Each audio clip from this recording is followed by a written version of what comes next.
Hey there everyone, it's Andrew here from MAO Magic, and I have the Forpow LED night lights. This is basically a version of an LED light strip, but it's meant to be like mounted under a bed or a cabinet, and it's perfect for night lights. I have the one that they call the double kit because it comes with 2 motion sensors and 2 LED light strips. The reason there are 2 is because this one's meant for a bed, so you can easily mount it on both sides of the bed so that at night, whoever gets out, either on the left side or the right side, they're always going to have a slight LED light to guide their way. Inside the box is not too much that you wouldn't expect. There's just a manual and a bunch of different components. What I really liked about this system is how easy it was to put together and how easy it was to understand what each of the pieces were. Each of these individual boxes were nicely labeled with a picture on the outside, so you didn't have to open them up and figure out what was inside of them. You could easily take them one by one and assemble everything nice and organized. So since this is meant for a bed, there's 2 of everything, 2 LED light strips, and 2 motion sensors. When you dump them out, you will see a pink one and a white one, and even in the instructions it says for a baby's crib or something, use the pink one. And I asked Forpow, what's the difference? Why use the pink one? Their answer? User preference. There's no difference between the pink and the white motion sensor, simply maybe boy and girl or whatever color you prefer. There's also a power adapter, which is fine enough. I just wish the transformer wasn't so large and you could maybe plug it in to a standard outlet without getting in the way of blocking other things. I have like a surge protector next to my bed and it's a little bit tough to fit everything on there. Also included are the different controllers and a splitter. You obviously need the splitter, so you can plug the splitter into the power adapter, and then the 2 individual controllers to control each individual light on either side of the bed or wherever you do mount these.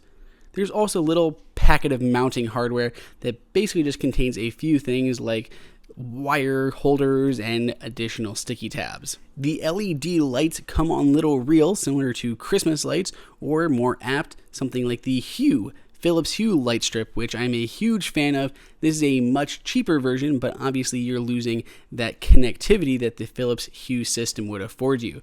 So these just come on 2 different little reels here, and these would connect into the controllers and then into the power adapter itself. Like pretty much all the other ones on the market, the top of this has the LEDs and it's covered in like a silicone and it's a little bit rubbery feeling on the top. So let's lay out how this actually goes together so it's nice and simple. We're going to start off with the power adapter itself.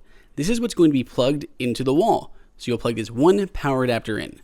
Next up after the power adapter is the splitter. So this will split that power into the 2 lines, 2 sides of the beds, 2 cabinets, wherever you have this mounted.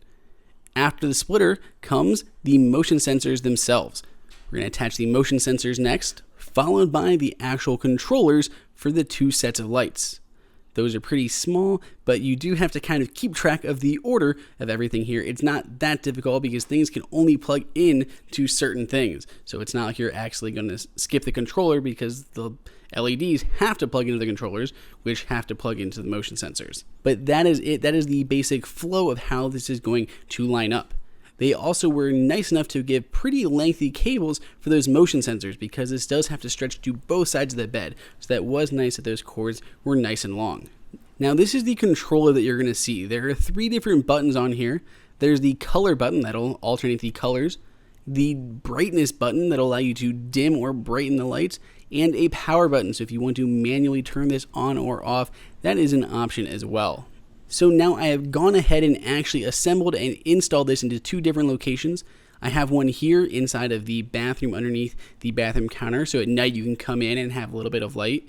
You can see some of the dimming features here, but it's really hard to see this on camera. You got those lines kind of going through, and the color representation on camera is not really what it should be. So the colors do look a lot better and more vibrant in person. It's actually quite bright, and a few times we really had to turn it all the way down to the minimum because it was excessively bright in here.